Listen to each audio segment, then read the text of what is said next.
The pounding started before sunrise. Heavy boots on my dock, splintering echoes over the still lake. I was halfway through tying a new line on the boat when I heard the splash. Someone had dumped a barrel into the water. Diesel fumes rolled across the surface, thick enough to sting my eyes. Flashlights cut through the fog, jerky and frantic. 3 of them, HOA volunteers, jackets bright with reflective patches, shouting orders like they owned the place. "Get that lid sealed. The last thing we need is him catching us," one of them barked. His voice cracked under the weight of guilt. I froze, watching from behind the boat shed. Every ripple on that water felt wrong, unnatural, shimmering in oily rings under the pale dawn.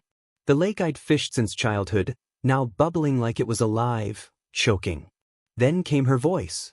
Brenda Wilcox, HOA president, loud enough to scare the herons off the far shore. "We warned him not to ignore the guidelines," she shouted, holding a clipboard like a weapon. "If he won't stop fishing, we'll make sure he can't." Her flashlight beam swung across the dock, landing inches from my boots.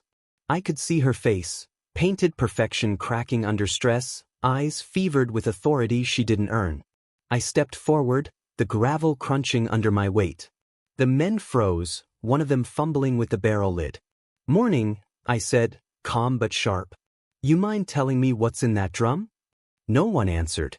The smell hit harder, chemical, bitter, metallic. Brenda's mouth twitched. "It's HOA maintenance fluid," she said too quickly. "You wouldn't understand, this is official business." My dog growled low from behind the porch, hackles raised. The moonlight caught the surface of the lake just enough to show the spreading stain, a slick rainbow film sliding toward my dock posts. My heartbeat slowed instead of racing. Because in that moment, I knew 2 things. 1, they just destroyed something priceless. And 2, they had no idea who they were really dealing with. Brenda stepped closer, smirking. "You can file a complaint if you like," she said. "It'll go through me anyway." Her words dripped arrogance, her perfume fighting with the stench of poison. The barrels rocked gently in the shallows. One of the men muttered, "We shouldn't be here," but she silenced him with a look. I took one more step, the wind shifting just enough to carry the full chemical reek between us. My jaw tightened. "You shouldn't," I said quietly, "have done that." For a second, nobody moved. The night insects had gone silent. The water hissed faintly against the dock. Brenda raised her chin, dismissive. "Oh, please. It's just a lake." Lightning flashed somewhere beyond the ridge, just enough to turn her face ghost pale. She didn't know the water she'd poisoned was the same source feeding every tap in her precious neighborhood. She didn't know she'd just contaminated her own reflection. And she definitely didn't know who she was yelling at. 3 weeks earlier, the lake was quiet enough that you could hear a trout break the surface from 100 yards away. Mornings started with mist rising off the water, my dog Rusty pacing the shore, waiting for the first cast. The cabin sat low between pine and alder, a 30-year-old structure I'd restored myself. Oak deck, steel roof, a chimney that still smelled faintly of cedar from last winter's fires. After retiring from the service, I bought this place with a single promise to myself. No more cities, no more orders, no more noise. Just the rhythm of the wind on the water and the hiss of coffee on the stove. The town of Fairmont was 20 minutes south, population 600 on a busy weekend. Folks there minded their own business. The HO, however, didn't. They called it the Lakeside Preservation Committee, a name that sounded wholesome until you realized it was 3 people deciding what color your dock rails could be. Still, for 2 years they left me alone. I paid the minimal dues, kept the property tidy, and rebuilt the public trail that ran along my east fence out of my own pocket. Brenda Wilcox sent a thank you letter that felt more like an invoice. I framed it anyway, just for irony. The lake itself wasn't just water to me. My father fished here before I was born, back when this was county land, long before anyone thought to fence nature off. He taught me how to read ripples, how to tell depth by color, how patience always beats aggression. When he died, I scattered his ashes at the mouth of the northern inlet. I like to think a part of him still moves with the current that runs past my dock every morning. That connection made the place more than property. It was inheritance in motion. Most evenings I'd sit on the porch swing, ledger open on my lap, updating the maintenance logs I kept like a ritual. Years in logistics left habits that don't fade easy. Every pipe, pump, and meter noted with dates and pressure levels. That discipline, the kind that used to keep convoys alive overseas, now kept my small world running smooth. Neighbors joked I treated the cabin like a command post. They weren't wrong. I just smiled and said old soldiers don't retire, they redeploy somewhere quieter. The first signs of trouble weren't loud. They were bureaucratic. A notice taped to my mailbox. Reminder, fishing on private lake subject to HOA approval. I thought it was a mistake. The lake wasn't theirs, the title said otherwise. My property extended 40 feet past the waterline, and my deed listed riparian rights dating back to 1978. Still, I folded the paper, filed it, and went on with my day. That's what you do when you've seen worse storms than paperwork. The following week, Brenda stopped by during one of her inspection walks, heels sinking into the gravel, clipboard tucked under her arm like a sheriff's badge. She smiled too tightly, asked about the filtration system I'd installed. "We have regulations about runoff," she said. I told her it met state standards, even offered to show her the permit. She declined. "We prefer to verify independently." The way she said we told me she liked hearing it more than anyone else did. By the third visit, her politeness had curdled. She mentioned rumors, claims that my fishing disturbed local wildlife, that my boat motor was polluting shared resources. I kept my tone level, explained again that the lake wasn't shared, that the HOA boundary ended 60 yards short of my dock. She didn't argue, she just smiled and wrote something down. That's when I started documenting everything. Times, dates, photos, recordings. Not because I feared a fight, but because I'd learned long ago that evidence ends arguments before they begin. That night, as the sun dropped behind the ridge, I noticed the reflection of the HOA clubhouse lights across the water, 3 bright squares glowing like watchtowers. Something about it bothered me. It felt less like community and more like surveillance. Rusty growled softly at the shore, ears pricked toward the faint hum of a generator I hadn't heard before. The air smelled faintly metallic. I told myself it was just runoff from the recent rain, but the soldier in me logged it as a warning. The next morning, I walked the perimeter, checking the culverts and inlets. The northern drainage pipe, the one that fed into the HOA's treatment tanks, was running unusually fast. The water had a cloudy sheen. A chemical shimmer I'd never seen here. I took a sample in an old mason jar and placed it in the fridge beside the bait. Habit again, evidence before assumption. Life at the lake was supposed to be simple. Early mornings, late dinners, quiet days measured by sunlight instead of schedules. But peace is fragile when power hides behind paperwork. I didn't know it yet, but that faint chemical tang in the air marked the first shot in a war that would spill far beyond property lines. I'd spent a lifetime following rules, trusting systems to work. I was about to remember why I stopped. It started small, the way most storms do, quiet enough that you almost mistake the first rumble for wind. I was replacing a loose plank on the dock when I saw Brenda coming down the path, phone in one hand, clipboard in the other. Her shoes weren't made for gravel, but she marched like the ground should move out of her way. Behind her trailed 2 other board members, identical in posture, their smiles stretched thin as if politeness was a performance they hadn't rehearsed. "Mr. Lawson," she called, voice sugar-coated but sharp underneath. "We've received multiple complaints about fishing activity." She said the words as though they tasted foul. I straightened up, wiping lake dust from my hands. "Complaints?" I asked. "From who?" She didn't answer right away, just lifted her phone and tapped the screen. "From concerned residents. Apparently your boat motor violates Section 3B, Noise Disturbance and Environmental Preservation. We'd like you to refrain from using it until we conduct an impact assessment." Her tone made it sound like a favor she was granting, not an order she was inventing. I glanced toward the lake, still as glass, dragonflies hovering where the sun struck the water. "Noise disturbance?" I said softly. "This lake has heard louder frogs."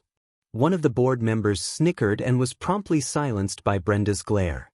She took a step closer, perfume heavy, clipboard tucked like a shield. You may not be aware, she continued, that the HOA has extended oversight rights to the entire lakeside perimeter. We're responsible for ensuring community standards, including the condition of the water. I met her eyes, calm but direct. That's interesting, I said, because my deed says otherwise. Her smile didn't reach her eyes. Titles can be complicated, she said. You wouldn't want to deal with legal confusion, would you? It's easier for everyone if you just follow the guidelines. There was the edge, the soft threat hidden behind civility. Years of dealing with bureaucrats and field officers taught me to hear the music beneath the words. I nodded slowly, as if considering her suggestion. I'll take that under advisement, I said. The phrase hung between us, polite but final. It made her blink. Control, once questioned, never sits quietly. We'll be monitoring compliance, she said, stepping back. Enjoy your day, Mr. Lawson. She said it like a warning. After they left, the quiet felt wrong. The ripples from her footsteps spread across the lake longer than they should have, as though the water itself knew something had shifted. That evening, an email arrived from the HOA account. Subject line, Notice of Potential Violation. It listed vague infractions, unauthorized dock maintenance, unapproved shoreline equipment, and a reminder that non-compliance may result in fines or property review. I read it twice, then archived it. You don't respond to noise, you record it. The next day, I noticed the first camera, small, motion-activated, nailed discreetly to a tree near the walking path that bordered my property. It faced my dock, not the trail. When I confronted the landscaper working nearby, he shrugged. HOA said it's for wildlife monitoring. Wildlife apparently meant me. Later that week, Brenda passed by again, phone aimed at the water. Documenting, she said with a brittle smile. For the audit. Rusty growled from the porch. I didn't stop him. You'll want to be careful, she added, glancing at my fishing rods. Rules exist for a reason. I met her gaze, steady. So does ownership. That line hung in the air, a simple truth wrapped in calm steel. Her smile faltered for the briefest second before she turned away, muttering something about enforcement procedures. The sound of her heels faded down the path, but the echo stayed. That was the first clash, small, controlled, almost civilized. The kind that fools you into thinking it's over. It never is. By the second week, the notices came daily. Each one printed on bright white letterhead, slipped under my door before sunrise like a warning from a ghost that kept office hours. The first accused me of unauthorized shoreline modification, apparently replacing a rotten dockboard now counted as construction. The next cited unapproved exterior lighting. That one made me laugh. I'd installed solar lanterns on the deck railing so I wouldn't trip taking Rusty out at night. Still, the letters kept arriving, each with the same hollow signature. Lakeside Preservation Committee, Compliance Division. On the fifth morning, I found something new. A yellow tag stapled to my mailbox, stamped, Final Notice. It warned of potential fines, up to $5,000 per violation. $5,000. For fixing my own dock. I took a picture, removed the tag, and pinned it to a corkboard in the cabin office next to all the others. Evidence wall, my new decor. By the end of week 2, the rumors started. A neighbor, Shelley from 3 cabins over, stopped by pretending to borrow sugar but really just fishing for gossip. You didn't hear this from me, she said, lowering her voice, but Brenda's been saying you contaminated the lake with fuel. Said she saw slicks near your dock. I let her talk, nodding, thanked her for the heads up. After she left, I walked down to the shore. The water was clean, cold, glassy. No slicks, no sheen, just the reflection of pine branches swaying in the morning breeze. I dipped a mason jar beneath the surface anyway, labeled it with the date, sealed it, and put it in the freezer. That same afternoon, a city truck rolled up unannounced. A man in an orange vest stepped out holding a clipboard. Routine water inspection, he said, avoiding my eyes. Got a request from the HOA. He took samples near the dock, wrote notes I couldn't read, and left without another word. I filmed the whole thing from the porch, time-stamped, GPS tagged. If there's one thing the military teaches you, it's that memory means nothing without proof. By the third week, things turned personal. Someone scratched deep grooves down the side of my truck, 3 long, deliberate lines like claw marks. They didn't take anything, didn't break in, just marked it. A message. I filed a report with the sheriff's office. They nodded sympathetically and said they'd look into it. The deputy's eyes slid sideways when I mentioned the HOA. He'd heard this story before. They all had. That night, Brenda's latest email arrived. Urgent HOA board communication.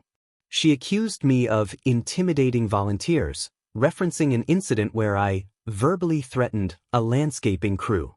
I had the footage, me asking them politely to move their truck off my driveway.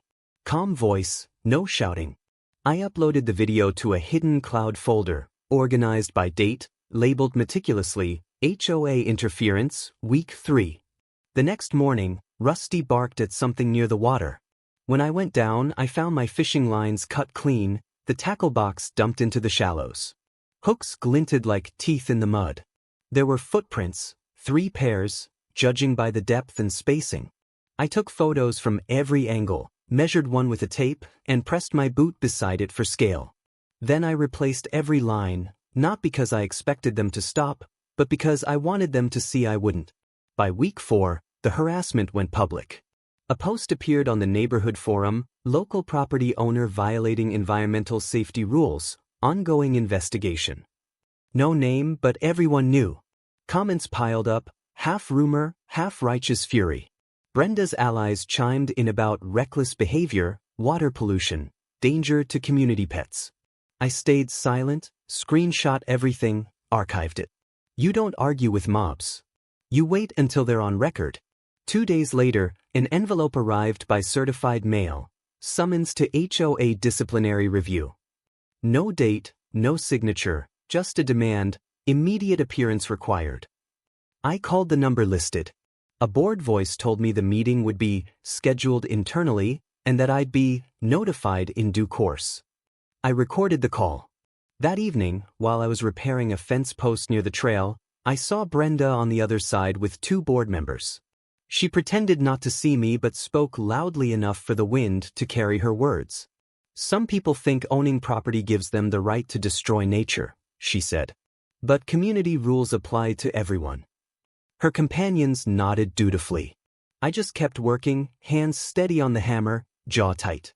Rusty sat beside me, tail twitching, eyes locked on them. When they finally left, I finished my work in silence. By the 5th week, they'd escalated from paper to poison. One morning, I woke to find the lake tinted green near the inlet. The color was wrong, artificial, too bright. I dipped a stick into the water, pulled it out slick and foamy. Rusty sniffed, sneezed, and backed away. I filled another mason jar, sealed it tight, and drove it into town. The State Environmental Lab owed me a favor. I'd done maintenance work on their old water pumps years ago. I dropped off the sample under the table. No rush, I said, but I'd appreciate a quiet look. The tech nodded. We'll call if it's serious. That night, headlights swept across my windows at 2 a.m., slow and deliberate. I turned off the lamp, stood behind the curtain, watched the same white SUV crawl past 3 times. Brenda's husband drove that model. I made a note in the logbook. Time: 2:04 a.m. License plate partial, 6H9. Behavior: circling. Every morning after, I found something else. A nail under a tire, a broken fence latch, a missing package. None of it major, all of it deliberate. Harassment designed to feel like coincidence. But the thing about coincidence is it doesn't repeat itself in patterns that neat. I mapped each incident on a printed aerial photo of the property. Red pins for notices, blue for vandalism, yellow for witnesses. The map began to look like a battle plan, and I realized that's exactly what it was. By the 6th week, I stopped reacting. I logged, photographed, documented, and said nothing. That silence unnerved them more than anger ever could. Brenda's last visit was almost frantic. She stormed up to the porch, waving another notice. "You can't just ignore the rules," she shouted. I met her eyes, steady as a rifle sight. "I'm not ignoring anything," I said. I'm recording it. She blinked, thrown off by the calm. Recording? I nodded toward the small red light blinking under the eaves. She followed my gaze, her face draining of color. You can't, she started. I can, I said. Everything you've done on this property is documented. Every word, every visit, every barrel you dumped in that lake. For the first time, she didn't have a comeback. She turned, muttering something about consulting legal. The sound of her heels retreating down the path was sharper than before, faster. That night, I sat on the porch with Rusty at my feet, listening to the frogs return to the water's edge. The air smelled faintly of algae and diesel, the residue of their arrogance. I looked out at the moon reflected in the poisoned ripples and felt no anger, just certainty. I'd seen this kind of escalation before, people who confuse power with control, who mistake silence for weakness. They'd drawn their lines in the sand. I was already erasing them, one documented inch at a time.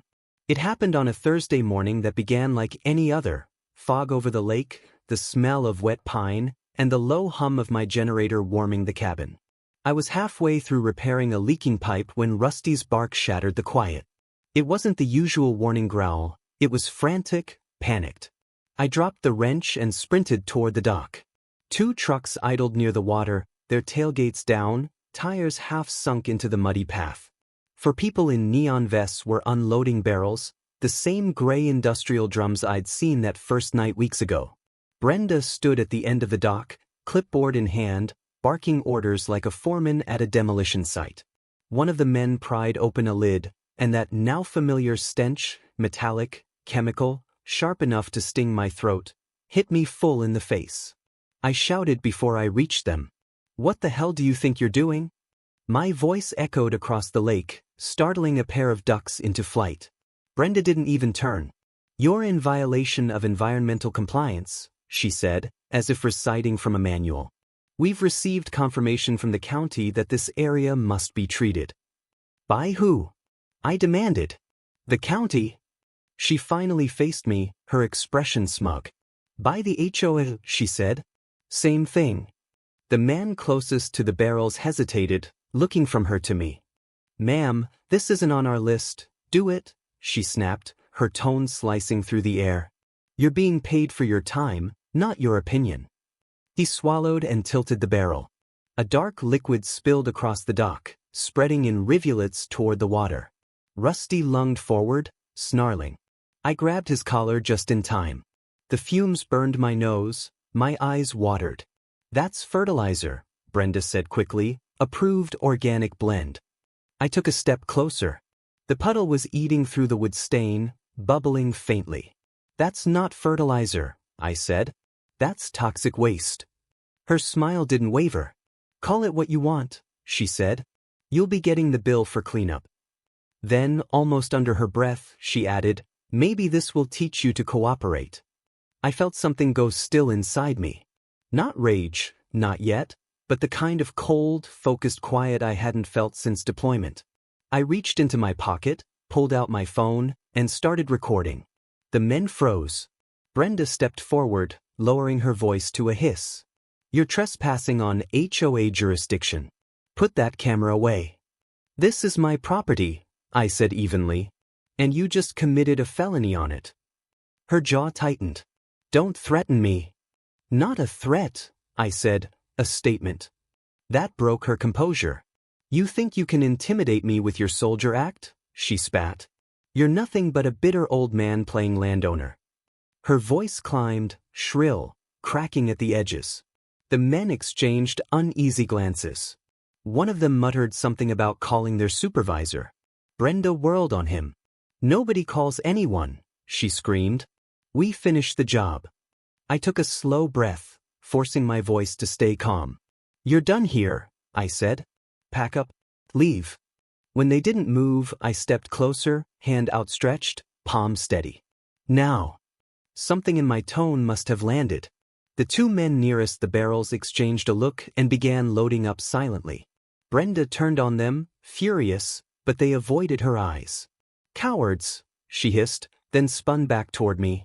You'll regret this, she said. I'll have you fined, evicted, blacklisted. That was the moment I decided it was over. I didn't shout, didn't flinch, didn't even answer her threats. I just hit save on the recording, pocketed my phone, and watched the trucks drive off, leaving dark streaks of mud across my path. The dock boards hissed as the last of the spill touched the water, leaving a faint rainbow film that spread wider with each wave. Rusty whined beside me, ears flat, tail low. I walked to the end of the dock, crouched, and touched the surface of the lake. Felt wrong, slick, unnatural, warmer than it should have been. The sky was clear, but the water looked bruised. I stood there for a long moment, breathing through the bitterness that rose in my chest, watching that stain drift toward the inlet that fed directly into their precious HOA filtration system. That evening, I received an email from Brenda. Effective immediately, your property is under review for environmental violations. Cease all use of the lake pending investigation.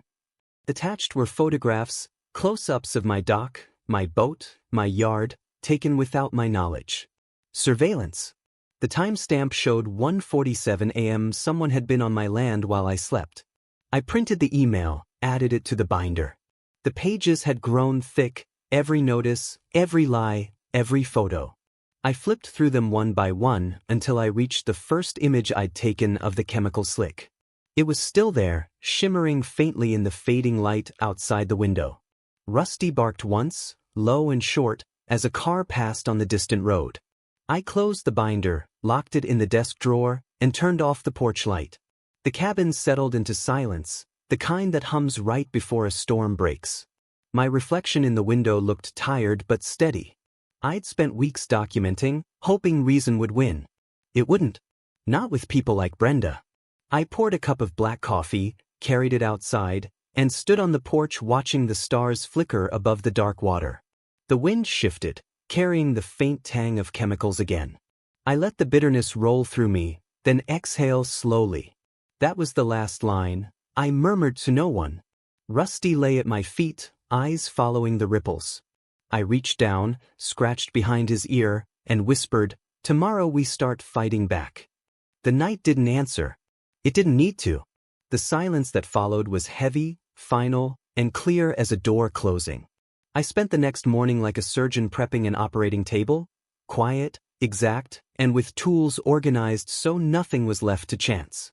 I started at the county recorder's office, the kind of place that smells of old ink and patience. The clerk knew me by then and slid deed copies across the counter without fuss.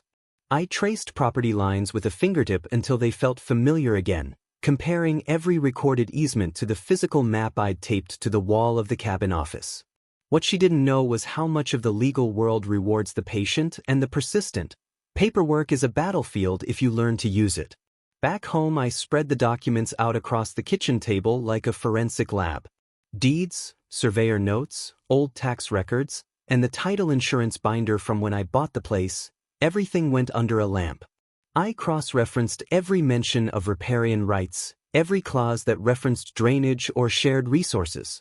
My finger stopped on a line I'd skimmed weeks ago, a 1978 utility easement granting downstream treatment access to the association's drainage outflow.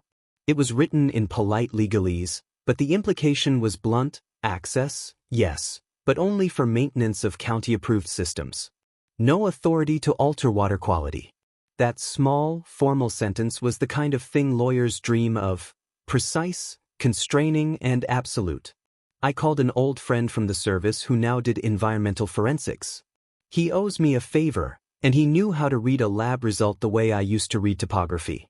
The sample I dropped off showed elevated levels of surfactants and petroleum derivatives, compounds that don't come from a leaky motor or decomposing leaves. They were industrial signatures. He promised a written report with chain of custody notes and a clear interpretation, contamination consistent with deliberate dumping. I taped the receipt of transfer next to the lab form on the table. Chain of custody, chain of truth. Next, I booked an hour with Consuela, the lawyer who'd handled HOA disputes for folks who didn't panic at paperwork. She sat across from me with a legal pad and eyes that had seen too many people try to win with anger instead of argument. I handed her the binder. She skimmed, paused, and smiled that tight, professional smile that means you found something useful. They can't legally treat water that doesn't belong to them, and dumping into your inlet opens them to criminal contamination charges, she said simply. We can file for an emergency injunction and notify the state environmental agency. But first we need to show deliberate action and a direct link to the HOA's activities. I nodded. She outlined a plan, documents to request, subpoenas to prepare if necessary, and a timeline that moved faster than they'd expect. While Consuela worked the legal levers, I focused on building a public record. I organized every photo, every timestamp video, every anonymous forum post into folders labeled by date and type. I printed copies for easy reading and left originals untouched in a locked drawer. My evidence wall became a narrative trail. Initial notices, surveillance timestamps, lab slips, camera screenshots showing vehicles near the inlet at odd hours, and the pay stubs of the contractor who delivered the barrels. Little threads that, woven together, would show pattern and intent rather than coincidence.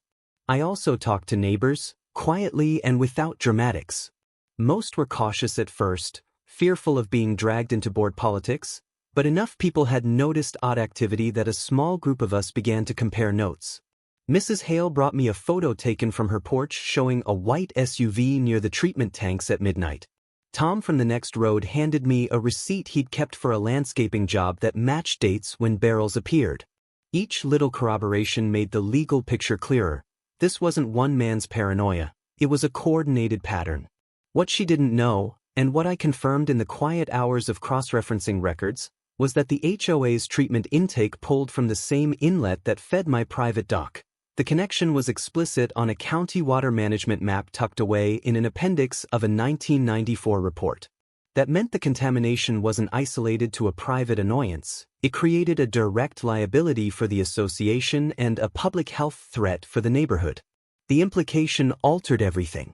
The people who thought they were wielding power through clandestine action had actually weaponized water against themselves.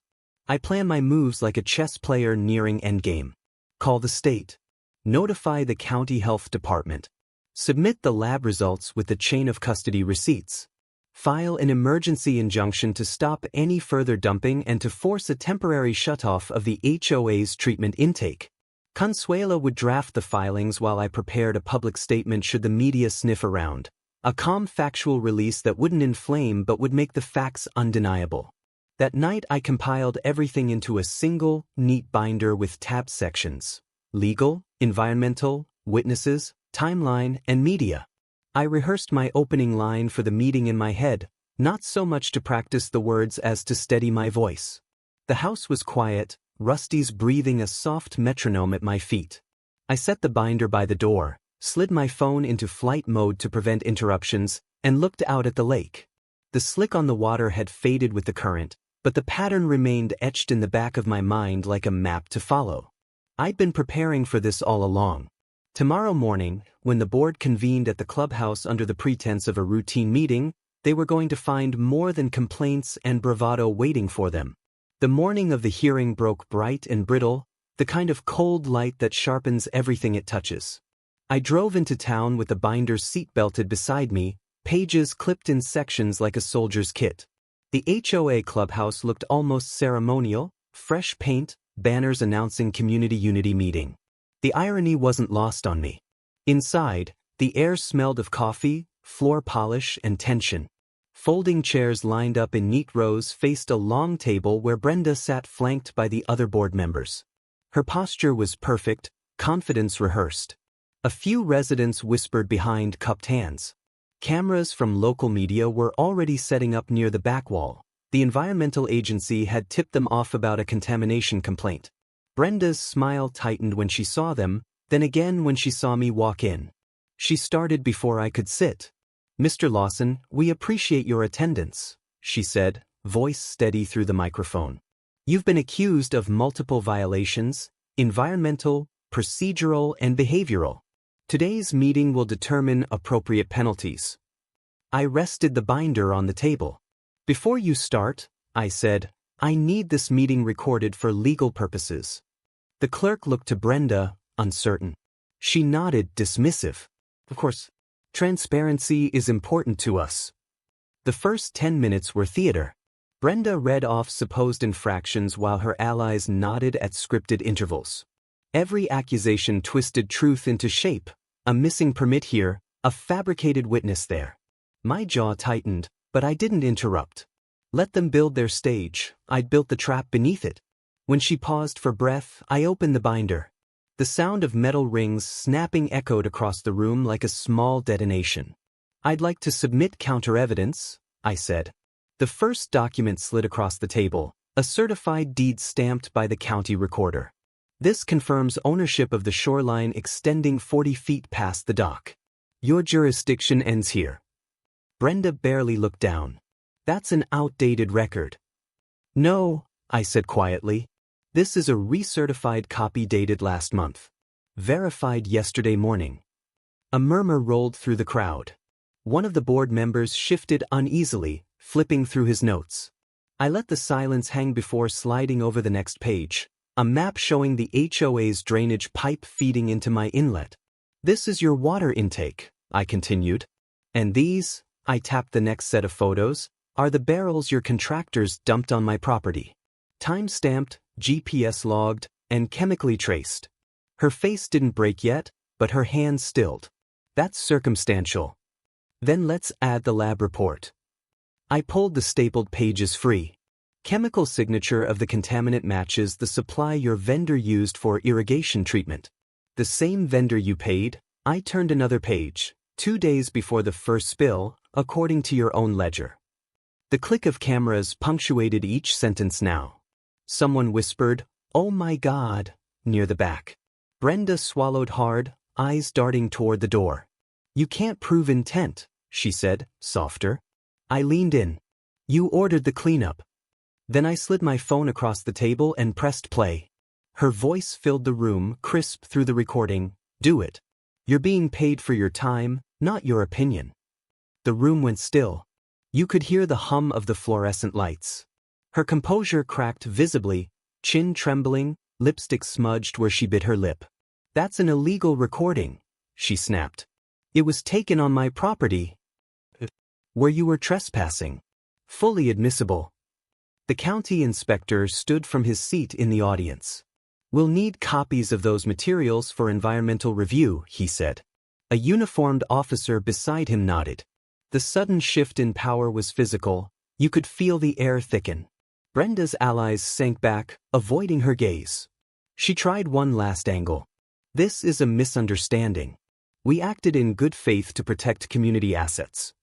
I opened the final section of the binder, legal correspondence stamped from the state agency. "That protection you mentioned?" I said. "Your own water tests show contamination in the HOA's filtration system. You didn't just poison my lake, Brenda, you poisoned your neighborhood." A gasp rippled through the audience. Phones rose, recording everything. One board member stood and quietly stepped away from the table. Brenda's voice faltered. "You don't know what you're talking about." "What I know," I said, voice steady, "is that you buried yourself in paperwork you never read. You thought authority was louder than truth. But truth has better documentation." The officer stepped forward. "Ms. Wilcox, we'll need you to come with us to answer a few questions." She recoiled, half rising. "You can't arrest me at my own meeting." "This isn't your meeting anymore," the inspector said. She looked around the room for support, but no one met her eyes. Even her assistant kept typing notes, refusing to look up. Her confidence drained out of her like color fading from wet paint. She muttered something, half apology, half denial, but the words were lost beneath the scrape of her chair. The officer guided her out, flashes from the cameras chasing her retreat. When the door closed, the sound it made was soft but final. The room exhaled as if it had been holding its breath. I gathered my papers slowly, not out of pride but precision. The legal proceedings would come later. This wasn't victory, just exposure. Outside, the wind rattled the clubhouse flagpole, the chain clinking in short, metallic bursts. I stepped into the sunlight, letting the cold air wash the chemical smell from memory. Neighbors who'd once watched from behind curtains now nodded as I passed. One said quietly, "You saved the lake." I didn't answer. I looked toward the water in the distance, Still scarred but clearing, sunlight glinting off its surface like a promise. The fight was over, but the echoes would take time to fade. The lake breeze carried the last of their voices away, leaving only the rhythmic slap of the flag against the pole and the slow, deliberate sound of paper pages closing in my hand. The police arrived before the crowd had fully dispersed. 2 marked cruisers rolled up to the clubhouse, tires crunching gravel, lights rotating lazily but without sirens. The county inspector met them at the door, clipboard under one arm. Behind him came the environmental agent from the state, dark suit, state ID clipped to his lapel, calm eyes that had seen this kind of thing before. Inside, Brenda sat pale and still, phone clenched in her fist like a weapon that had jammed. The board members who'd remained shifted nervously, pretending to tidy paperwork. One of the officers, Lieutenant McCready, approached the table. His tone was procedural, not aggressive. "Ma'am, are you Brenda Wilcox, president of the Lakeside Preservation Committee?" Her voice cracked. "I am, but this is all a misunderstanding. He's twisting everything." She pointed toward me, trembling. McCready glanced at me, then at the inspector. "You're the complainant, Mr. Lawson?" I nodded, slid the binder forward. "Documentation, audio recording, lab results, and property deed. Everything's verified." The environmental agent flipped through the top pages, whistled softly. "You weren't kidding. That's a full contamination report. These compounds match the ones from the state database. Whoever handled those barrels violated Title 33, Section 1319 of the Clean Water Act." Brenda's composure wavered further. "We were just performing maintenance. The contractor, he told us it was safe." The agent shook his head. "That contractor's affidavit is in this file. He states he acted under direct order from the HOA president." He turned to the officer. "This is a criminal matter. Contamination of a freshwater source used for municipal supply." Her breath hitched. "Municipal supply?" I finally spoke, voice level but edged with something colder than anger. "Your filtration system pulls from my inlet, Brenda. You didn't just poison my dock, you poisoned your own neighborhood's drinking water." Silence stretched long enough that even the camera shutters stopped. McCready began reciting from a small notepad, the words practiced. "Ma'am, under state and federal law, you are required to cease all maintenance operations immediately. You are being detained pending environmental investigation and possible criminal charges." She shook her head wildly. "You can't arrest me. This is private property. I have rights." "So does he," the agent said quietly, nodding toward me. "And so does everyone who's been drinking that water." Her voice shrank to a whisper. "You don't understand who I am." "I do," I said. "What you don't understand is who I am." McCready looked back at me, brow raised. "Mr. Lawson, your statement for the record?" I reached into my jacket and produced a worn leather case, flipping it open to reveal a badge that caught the fluorescent light. "Retired Major Lawson, U.S. Army Corps of Engineers. Environmental Infrastructure Division. My last assignment was overseeing federal remediation contracts. I know exactly what I'm looking at." The agent gave a short, knowing nod. "That explains the documentation. You built your case like an investigator." Brenda's jaw went slack. You're military?" I said. "Now I'm a property owner tired of being lied to." The officer began reading formal rights. The words flowed in steady rhythm. "You have the right to remain silent." Brenda tried to interrupt, but her voice dissolved into sobs. When the cuffs clicked, it wasn't loud, it was precise, almost polite. The sound of inevitability. Outside, reporters were waiting, microphones pointed like rifles. The agent stepped forward to give the official statement. "Preliminary findings indicate deliberate contamination of a private lake connected to public systems. Investigation is ongoing." I stayed behind for the paperwork, watching through the window as they placed Brenda in the cruiser. Her posture had collapsed, the certainty that once defined her now gone. The board members slipped quietly out the back door, unwilling to meet anyone's eyes. The inspector handed me a form to sign. "We'll be shutting down their intake valves immediately," he said. "The state will cover cleanup costs. You'll be reimbursed for property damage once the civil case is settled. I signed without ceremony. Make sure they test every house downstream, I said. Kids live out there. He nodded, professional but with a flicker of respect. You handled this by the book. Most people would have gone off the rails. I've seen what chaos does, I said. Order works better. When the cruisers pulled away, the air felt lighter. Wind skimmed across the lake, carrying the faint scent of rain and pine instead of chemicals. Rusty barked once from the truck bed, tail thumping. The agent lingered a moment longer. You could have raised hell publicly, he said. Why handle it so quietly? Because loud doesn't always mean strong, I said. Paper trails are louder in the end. He smiled faintly, extended a hand. Major, if you ever want a consulting role with the state, call me. I shook his hand. Appreciate it. But I think I'll stick to fishing. As he drove off, I stood by the waterline, watching the ripples spread from a single drop of rain that had started to fall. The lake reflected the first clean sky it had seen in weeks. Somewhere behind me, the last echo of the police radio faded into distance.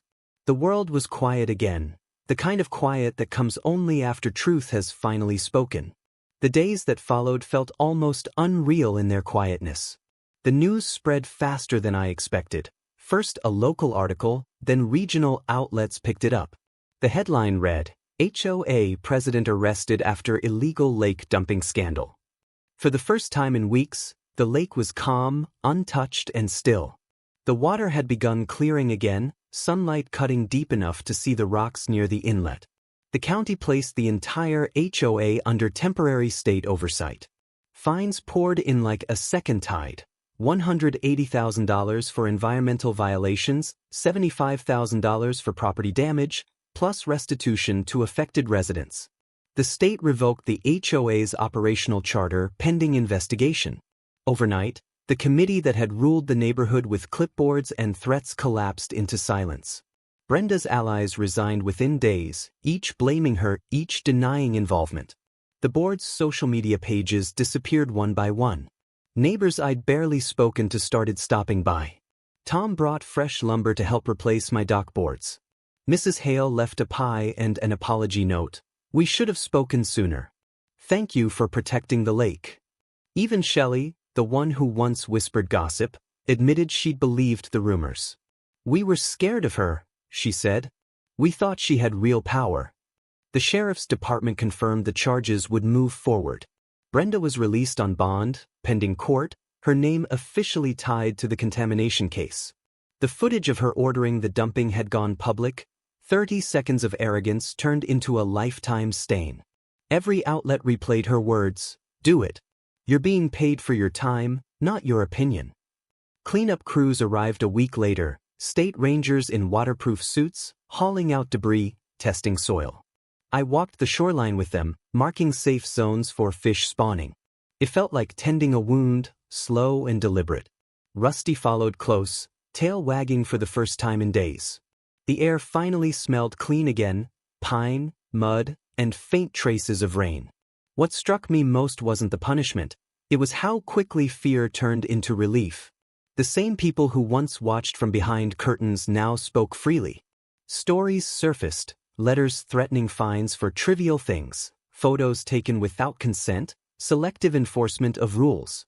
One man showed me a binder thicker than mine, filled with notices that had driven his parents to sell their home. Another neighbor admitted she'd filed complaints years ago and had been ignored. Justice doesn't arrive with fireworks. It settles quietly, like dust after a storm. The county set up a new environmental advisory board, this time voluntary, transparent, with open elections. They asked me to chair it. I agreed on one condition: no titles, no uniforms, just neighbors. The first meeting we held was on my deck, not in a conference room. Coffee mugs instead of microphones, dogs wandering freely between chairs. The lake reflected the sunset clean and gold, as if trying to erase its own memory. For the first time in months, I felt something close to peace. Not triumph, not vengeance, just balance restored. I replaced the last dock board at dusk, driving the final nail while the water lapped gently against the posts. Rusty barked at the sound and then settled down beside me. Across the lake, the clubhouse stood empty, windows dark. Nature had reclaimed its silence, and so had I. When the wind picked up, it carried the faint echo of the same words that had started it all: rules, compliance, authority, but now they sounded meaningless against the rhythm of the water. I sat down on the edge of the dock, let my feet dangle above the reflection, and whispered to no one in particular, "Peace looks better on this place." The ripples spread slowly, catching the fading light, each one smaller than the last until the surface stilled completely. A month later, the lake looked as though it had never been touched. The sun hung low each evening, pouring molten gold over the water. I'd rebuilt the dock, resealed the wood, and hung an old hand-carved sign above the post: Lawson Lake, private property. Respect nature. It wasn't a warning. It was a reminder. The community began gathering again, families fishing from the shore, kids skipping stones, laughter echoing where there used to be whispers. The new neighborhood board, free of titles and fear, hosted a cleanup day. We planted trees where the barrels had scarred the soil. People worked side by side, not out of obligation, but out of something closer to gratitude. Brenda's name was still in the news, but around here, no one spoke it anymore. Some wounds don't need retelling once healing starts. Reporters tried to reach me for follow-up interviews. I declined every one. Justice didn't need my commentary. It was written in the court filings, in the fines paid, and in the silence that replaced arrogance. What mattered now was that the land was breathing again. Sometimes I'd sit at the end of the dock with a cup of coffee, Rusty beside me, watching the fog lift just as it used to. The water reflected everything clearly: the sky, the trees, even my own reflection without distortion. I thought about how close it all came to being ruined, how fragile peace really is, and how easily authority corrupts when no one questions it. You don't fight corruption with anger, you fight it with patience, evidence, and unshakable calm.